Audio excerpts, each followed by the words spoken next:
ये हमारा सौभाग्य है कि अब शिवेंद्र सिंह हमारे साथ जुड़ गए हैं। शिवेंद्र जी, आपका एनडीटीवी में बहुत बहुत स्वागत।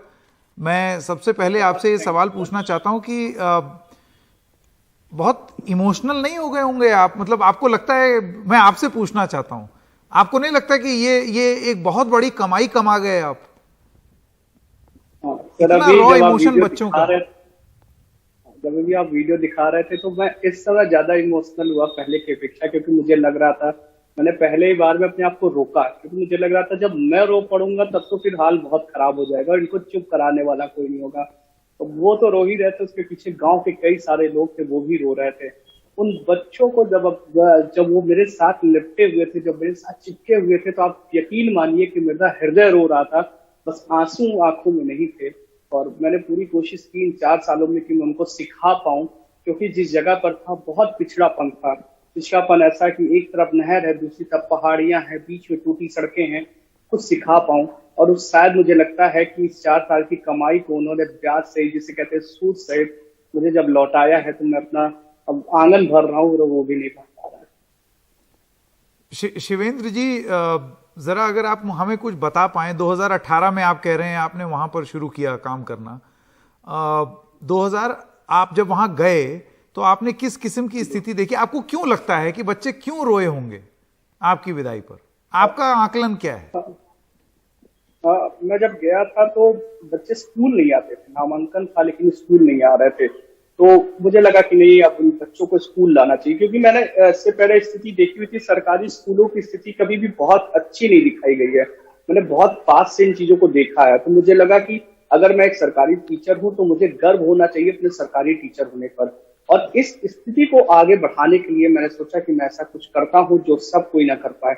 मैंने कोशिश की और मैंने अपनी टीम के साथ इस बात को डिस्कस किया कि चलिए हम लोग कुछ नया करते हैं, हम अपना कुछ ऐसा करते हैं जिससे लगे कि हम यहाँ इस स्कूल में आए हैं और कुछ करके जाएंगे। तो सुबह उठते थे, हम लोग जाते थे, जब स्कूल पहुंचते थे तो बच्चों को उनके घर से लेकर आते थे, क्योंकि बहुत सारे ऐसे बच्चे होते थे जो खेलने में मस्त रहते थे। आप वहीं रहते थे? तो इसी गांव में? नहीं, मैं बनारस में रहता था। 2 घंटे का सफर करता था और 50 किलोमीटर का ही लगभग सफर होता था। नहीं, क्या रोज? रोज? हाँ, रोज एक तरफ 50 किलोमीटर, मतलब 100 किलोमीटर रोज? जी, 100 किलोमीटर रोज। अच्छा। तो इस सफर को मैं 2 घंटे में पूरा करता था। जब पहुंचता था उसके बाद उन बच्चों के घर जाता था, उनको लेकर आता था। तो कई टाइम ऐसा होता था जब बच्चे सोया करते थे या खेला करते थे खेतों में, तो उनको उठा ले आते थे अपने साथ और कभी कभी ब्रश कराते थे। कभी मौका मिला, अगर ब्रश किया है तो, नहाया नहीं है तो नहला देते थे। उसके बाद उनको वहीं पर तैयार करते थे और तैयार करने के बाद प्रेयर टाइम में खड़ा कर देते थे कि चलिए अब प्रेयर का टाइम हो गया। हमारी प्रेयर कभी भी आधे घंटे, पौन घंटे में नहीं खत्म हुई। हमारी प्रेयर खत्म होती थी 2 घंटा, 2.25 घंटा, 2.5 घंटा, क्योंकि हमें लगता था प्रेयर में वो आप चीजें सिखा सकते हैं जब एक साथ सारे बच्चे खड़े होते हैं। तो जिसे कहते हैं बेसिक अनुभव देना, क्योंकि क्लासेस होंगी, बुक्स होंगी, कॉपी होंगी, आपको वो पढ़ाना रहेगा, लेकिन आप बेसिक अनुभव क्या देते हैं। तो इस दौरान जो 2 घंटे की क्लासेस करते थे हम लोग, प्रेयर के टाइम पे सारे टीचर मिलते थे, उस समय हम लोग अक्षर ज्ञान हो, शब्द का ज्ञान हो, पहाड़े हो, गिनती हो, सामान्य ज्ञान हो, तो ये सारी चीजें हमने सिखाने की कोशिश की और हमें लगता है कि हम सफल रहे और जिसका परिणाम बच्चों ने मुझे दिया। कौन से सब्जेक्ट शिवेंद्र जी आप पढ़ाते थे? बेसिकली मैं तो पहले, क्योंकि प्राइमरी में ऐसा कोई रूल नहीं होता है कि आपको कोई एक सब्जेक्ट पढ़ाना है। हाँ। आपको सारे सब्जेक्ट पढ़ाने होते थे। तो अलग अलग हर साल जो है एक टाइम टेबल बनता है, टाइम टेबल के हिसाब से आपको क्लासेस दे दी जाती हैं। हाँ। और बेसिकली मैं जब कंपोजिट हो गया, 6 to 6, 7, 8 भी कनेक्ट हो गया, तो मुझको हिस्ट्री, ज्योग्राफी और सिविक्स, ये 3 बुक्स मिलती थी। और मैं जब यहाँ पढ़ाने जाता था तो मेरा टारगेट एक होता था, मैं बच्चों से बोलता था कि आप पेंसिल लेकर बैठिए और बुक लेकर बैठिए। मैं भी स्वयं भी एक बुक लेता था और पेंसिल लेकर बैठता था। और मेरा टारगेट है कि मैं शुरू से पढ़ता था, मुझे लगता था आप जब स्वयं की चीजें खींचते हैं, आप स्वयं की चीजें लिखते हैं तो आपको जल्दी याद होती हैं। तो वो चीजें मैंने शुरुआत से कराई। और जब खत्म हो जाती थी, लेसन खत्म होता था, बोलता था सर्च करो क्वेश्चन आंसर, कौन पहले सर्च करता है, मैं करता हूँ या आप करते हो। तो मैं जानबूझ के स्लो सर्च करता था, क्योंकि मैं करूंगा, जब बच्चे करेंगे तो उनको ज्यादा अच्छा लगेगा। तो वैसा ही हुआ। और बहुत सारे बच्चे थे, जब कभी बातचीत करता था कि आगे क्या करना है, कोई बोलता था मुझे पुलिस में जाना है, कोई कहता है डॉक्टर बनना है, कोई कहता है मुझे सरकारी। और ये वो बच्चे थे जो पहले स्कूल ही नहीं आते थे? हाँ, ये वो बच्चे थे जो कभी स्कूल ही नहीं आते, जिनको आप कह रहे हैं आप किसी को खेत से ला रहे हैं, किसी को ब्रश करवा रहे हैं, नहला रहे हैं। जी, क्या अनुभव रहा होगा? नहीं शिवेंद्र जी? अरे सर, एक ऐसी जगह जहाँ पर प्राकृतिक छटा, मैं बार बार कह रहा हूँ कि आपको वहां पर सिर्फ प्रकृति दिखाई देती है। जब मैं शुरुआत में गया तो मुझे पहले दिन तो बड़ा बुरा लगा कि क्योंकि वहां पे मोबाइल में नेटवर्क भी नहीं होता था। आपको घर पर अगर बात करनी है तो आपको पहाड़ी पर ऊपर चढ़कर जाना होता था। लगभग 2 से ढाई साल बाद तो वहाँ नेटवर्क आया। जब कभी घर से फोन आता था तो जब पहुंच जाते थे तो पहले चढ़ के बता देते थे कि नहीं अब पहुंच गया हूँ, अब अगले कुछ घंटे नेटवर्क नहीं आएगा, हम लोग नीचे ही रहेंगे। लेकिन अब तो कुछ समय के बाद से वहाँ नेटवर्क का भी हो गया काम। तो कुल मिलाकर उन बच्चों के साथ, अब जब मैं बार बार कहता हूँ कि अगर आप बच्चे हैं तो आपको बच्चा बनकर रहना पड़ेगा।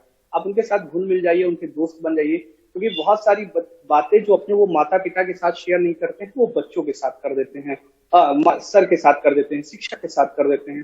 तो आप शिक्षक मत बनिए, अपना भाई बना लीजिए, अपने छोटे बच्चे नहीं, बना मुझे लीजिए। शिवेन ये भी बताइए, देखिए ऐसा है, बच्चों को भले ही इंटरेस्ट आए या ना आए पढ़ाई में, उनके माँ बाप को कन्विंस करना ये आपके लिए चुनौती थी, क्योंकि आप कह रहे हैं बाद में वो भी एकदम घर सा माहौल हो गया उनके साथ भी, जो पेरेंट्स थे।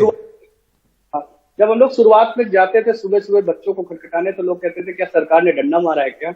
मतलब सरकार की तरफ से कोई ऑर्डर आया होगा आपको बुलाने के लिए। तो हम लोग बोलते थे नहीं, सरकार की तरफ से कोई ऑर्डर नहीं आया है, हमें लगता है कि ये स्कूल जाना चाहिए और जाना चाहिए तो हम लेने चले आए हैं, आप छोड़ने आते इससे अच्छा हम ले आए हैं। तो कुछ समय तक तो ये चलता रहा, लेकिन कुछ समय बाद जब उनको लगा कि उनका बच्चा वहां पर जा रहा है, पढ़ भी रहा है, कुछ सीख भी रहा है, एक ऐसा समय आ गया कि बच्चा भले ही देर से रहे या खेत में कहीं भी रहे, तो वो खेत में रहता था तो लेकर आते थे स्कूल तक छोड़ने। मतलब भले ही 1 घंटा देर हो जाए, लेकिन पता चलता था पेरेंट्स भी छोड़ने आ रहे हैं। और आप यकीन मानिए सर कि अभी कुछ समय पहले, मतलब लास्ट 6 महीने की बात करें, क्योंकि पहले तो कुछ समय कोरोना काल में चला गया, 6 महीने पहले का हाल चले कि 2 से ढाई किलोमीटर दूर के भी जो बच्चे हैं वो हमारे स्कूल आने लगे थे। तो हमारी जो शिक्षा की जो व्यवस्था थी, जो हमारा साथ था, वो धीरे धीरे क्राइटेरिया बढ़ रहा है और धीरे धीरे बच्चे हमारे स्कूल में आ रहे हैं। बहुत खूब। एक सवाल मैं आपसे ये पूछना चाहता था, देखिए यहाँ पर बहुत सारी बच्चियां, छात्राएं, छोटी छोटी बच्चियां जो हैं वो गले लग लग के रो रही हैं। मैं इसको लेकर के एक सवाल, पता है शिवेन, आपसे बहुत टाइम से ये पूछना भी चाहता था जब से ये वीडियो देखा, और वो ये कि उनके मन में क्या चल रहा होगा, क्योंकि घर में भी प्रताड़ना, बहुत जगह हमने ये देखा है कि जो बालिकाएं होती हैं उनको स्कूल नहीं भेजा जाता है, उनको काम पे लगा दिया जाता है या घर में रहने को बोला जाता है। तो उनका ऐसा जज्बात कि वो आ करके शिक्षक और शिक्षा के लिए इतनी इमोशनल हो जाएं, इसको आप किस तरीके से देखते हैं? आपको लगता है ये बदलाव आप कर पाए कि जो बच्चियां थी उनको ये लग रहा था कि कहीं हमसे छिन ना जाए?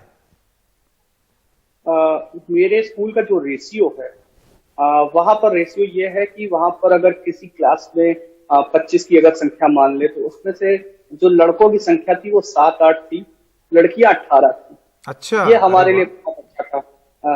और ऐसे ही, मतलब ये मैं सारी क्लासों की बात करूं, अगर 30 का रेशियो है तो हो सकता है 10 लड़के होंगे, 12 लड़के होंगे, तो 17 से 18 लड़कियां होंगी।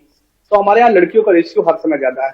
कभी कभी क्लासेस में कोई 1-2 क्लासेस होंगी जहां पर हो सकता है लड़कियां कम हो, लड़के ज्यादा हों, लेकिन जहां पर हमारे यहाँ बच्चियां थी, मेरी क्लास बच्चे थे लगभग, मुझे लग रहा है ये 4 से 5 लड़के रहे होंगे और बाकी लड़कियां रही होंगी, और वो सारी बच्चियां स्कूल आती थी।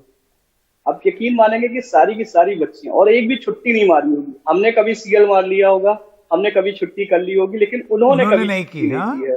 और वो आकर और आप सोचिए कि कोशिश ये करती थी कि वो हमसे पहले पहुंचे, और शाम को जब जाना होता था तो उनको पता होता कि अब सर जाएंगे तो मेरा बैग कोई ले लेता था, कोई हेलमेट ले लेता था, कोई बोतल ले लेता था। अब सर जाएंगे तो गांव के दूसरे छोर पर खड़े होते थे वो बच्चे और इंतजार करते थे कि अब सर इधर से जाएंगे तब इनको हेलमेट और बैग पकड़ाएंगे और उस समय बताएंगे सर अब हमें कल क्या सीखना है। ये सब याद आएगा आपको? क्यों? बहुत याद आएगा सर। मतलब पिछले 3 दिनों से जब वीडियो देख रहा हूँ, हिम्मत नहीं हो रही है उस वीडियो को देखने की। और पिछले 3 दिनों से मेरे साथ एक सर जाते हैं, विनय त्रिपाठी सर, वो जब जाते हैं तो वहां से बच्चे कहते हैं सर एक बार वीडियो कॉल करके दिखाइए ना सर क्या कर रहे हैं। तो मतलब पिछले 3 दिनों से वीडियो कॉल आती है और बच्चे पूछते हैं कि सर कैसे हैं। आज भी सर बता रहे थे कि एक बच्चा उनके साथ बाहर गया हुआ था और वो अचानक से उसने वीडियो देखा और वो रोने लगा। सर ने समझाया कि नहीं ऐसी कोई दिक्कत नहीं है, सर आते रहेंगे, और मैंने भी वादा किया है कि मैं उनके साथ रहूंगा।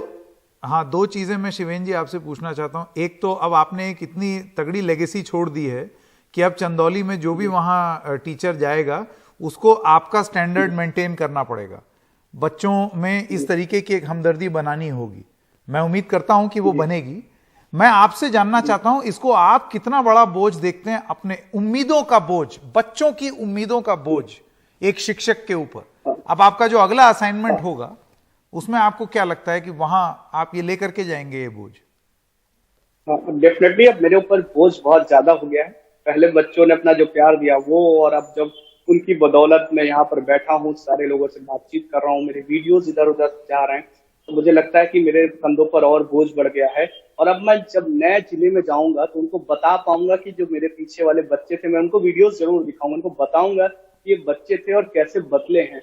और पूरी कोशिश होगी कि अब नई जगह पर जाऊंगा नए असाइनमेंट के साथ। कहाँ जाना है नई जगह? क्योंकि नई जगह मेरी हरदोई है। अच्छा, हरदोई। हाँ हाँ, तो अब हरदोई में जाऊंगा, क्योंकि अभी यहाँ पर क्या था, भोजपुरी टेस्ट था तो लोग भोजपुरी बोलते थे, तो इन 4 सालों में बहुत तो नहीं सीख पाया, मैंने भी थोड़ी बहुत सीखी है। अब आप तो अवध के हैं, उन्नाव के? हाँ, उन्नाव का हूँ मैं सर। तो अब मैं जब दूसरी जगह जाऊंगा तो कुछ नया सीखने को मिलेगा। एक और बहुत छोटा सा किस्सा अगर आप चाहें तो मैं शेयर कर दूं। बिल्कुल बिल्कुल। हाँ, अभी 3 दिन पहले जब हम लोग की डिलीवरिंग हो रही थी, हम बीएसए ऑफिस में थे, 1-1:30 बजे के करीब एक कॉल आई। मैंने उठाया, मैंने कहा हाँ कौन बोल रहा है? तो बोला सर मैं पार्थ बोल रहा हूँ, क्लास थर्ड से। मैं कहा हाँ पार्थ बताओ क्या हुआ? बोले सर आपने खाना खाया? मेरा सर अभी तो नहीं खा पाया क्योंकि मैं यहाँ पे ऑफिस में व्यस्त हूँ, तो मैं बाद में खा लूंगा। सर आज आप भूखे रह गए। तो मैंने कहा नहीं भूखा नहीं हूँ, मैं खा लूंगा। मैं सर आप मेरे साथ होते तो मैं आपको अपना बिस्कुट खिलाता। तो आप यकीन मानिए कि उस बच्चे का ये कहना मेरे आप से, जो मैं भूखा था, सच में भूखा भी था, लेकिन मेरा पेट उसी समय भर गया। शाम को फिर वो फोन आया, बोला अब खा लिया कि नहीं खा लिया आपने? मैंने कहा हाँ मैं खा लिया।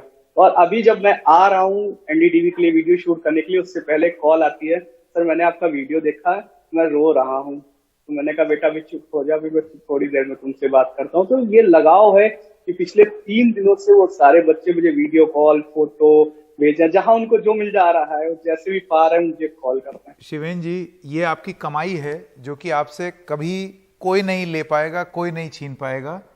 ये आपने कमाया है, और ये शायद तनख्वाह आप बहुत कुछ आगे कमा ले जाएंगे, लेकिन ये मान सम्मान इन बच्चों का शायद आपको अब जीवन भर याद रहेगा। बहुत बहुत धन्यवाद हमारे साथ बात करने के लिए शिवेन जी, बहुत बहुत धन्यवाद। थैंक यू सर, बहुत थैंक यू।